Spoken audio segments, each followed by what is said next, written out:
And man, one another amazing thing on this motorcycle is the gearbox and the clutch. I cannot express my love towards this gearbox. It is like, I'm not finding it. I just, for a moment I thought that just like Honda taking off the kill switch, they just took off the pass switch like that. What's up YouTube? Welcome back to my channel once again, and in this video I'm gonna talk about the FZ version 3. So the video has got delayed by 1 week just because of the reason that I don't want to do a test ride and give you my opinions. Rather, I thought that I will keep the motorcycle and tell you what I feel about it. And I have this motorcycle for a considerable amount of time, and there you go with my review. So first I have to talk about the comfort this motorcycle is giving, and it's ultimate comfortable.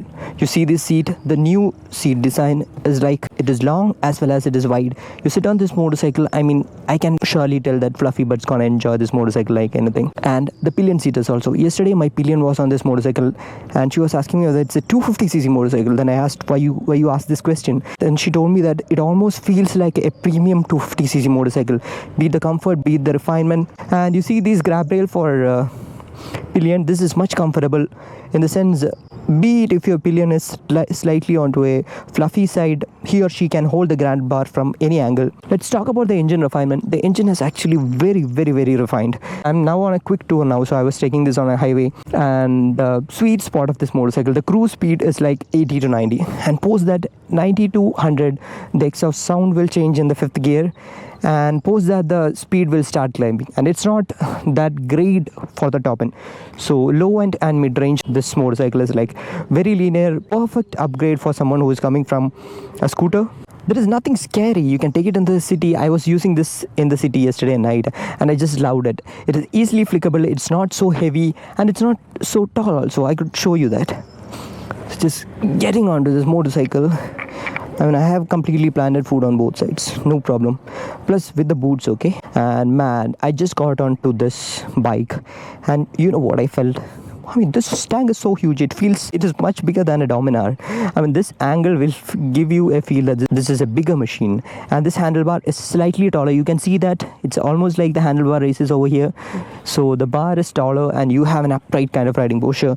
And the foot peg actually comes a little bit ahead of you, so that you have that riding stance where like you're sitting in a chair and riding.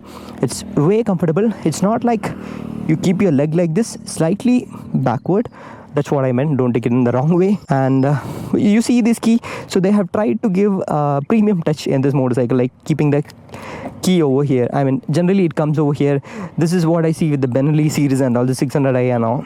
So let's look at the instrument cluster. It's pretty much basic. It has all required information. The only one complaint I have is this display is a little bit small. It would have been nice if they try to utilize the entire space. So it has the RPM meter, fuel gauge, speedometer, time, odometer, and 2 trip meters. That's all, nothing fancy. It has everything, but I feel is that it could have been a little bit more bigger to have a nice look when you ride on a daytime, because on daytime this thing is not so much visible, but night I don't have any problems.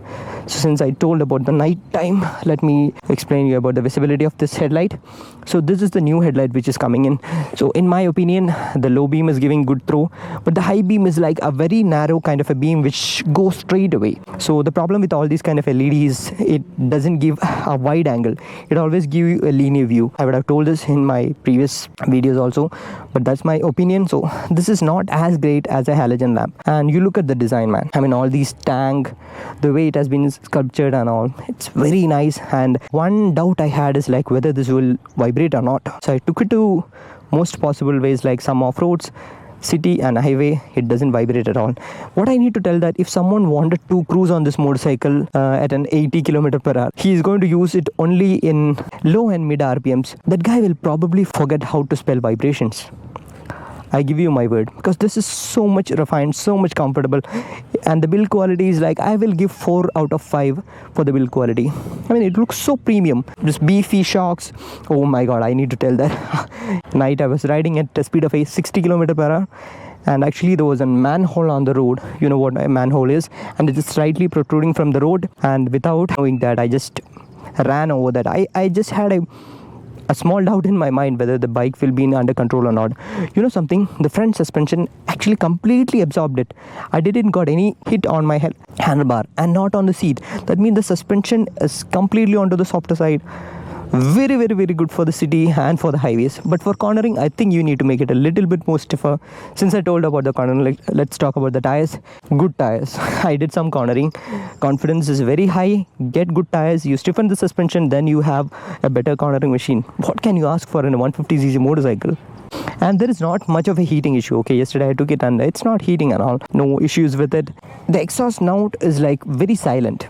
Like I was riding in the city some time back, and what I felt is that I was in very low RPM. I almost felt that the bike actually got turned off, and I revved it, and then I got to know that the bike is on. Exhaust has gone very silent. It will give you a kind of a okayish grunt feel over the top end, but this motorcycle is not for top end.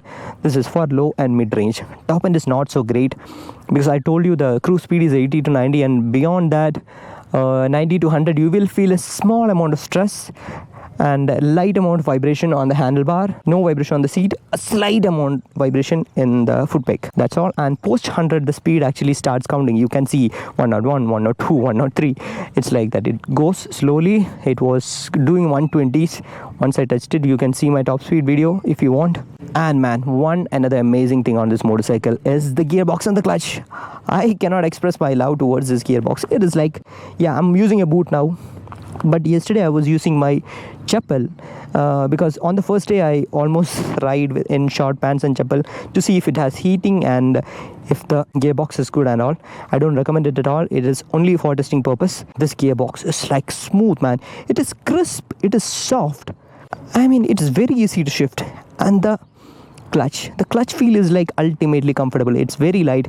You don't hear it from me very often. Okay, so this combination of this clutch and gear is almost like cutting a cake.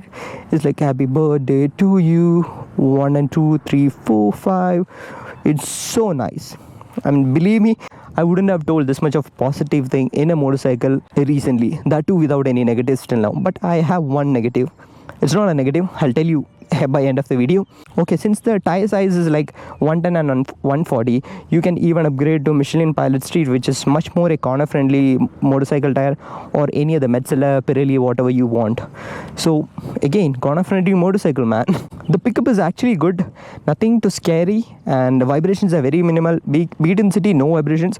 Vibrations are seen only in the top end. As I told, a slight buzz here, and yeah, the mirrors, it's like the vibrations are there in the mirrors, especially on the top end, but not to a level of annoying and all. I'm just telling that. And first I thought that these mirrors are useless because it felt a small one, but the thing is these mirrors are very functional. The reason is because my hand actually starts from here, and the entire mirror gives you an idea of what is coming behind me, be it far or be it near.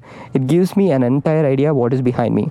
I'm totally satisfied with this mirror, and you can expect a mileage of 40 to 45 from this motorcycle, and the service cost is around 1000 to 1200, that to once in 4500 kilometers. And if you're going in high speed, then you can expect some amount of wind blast.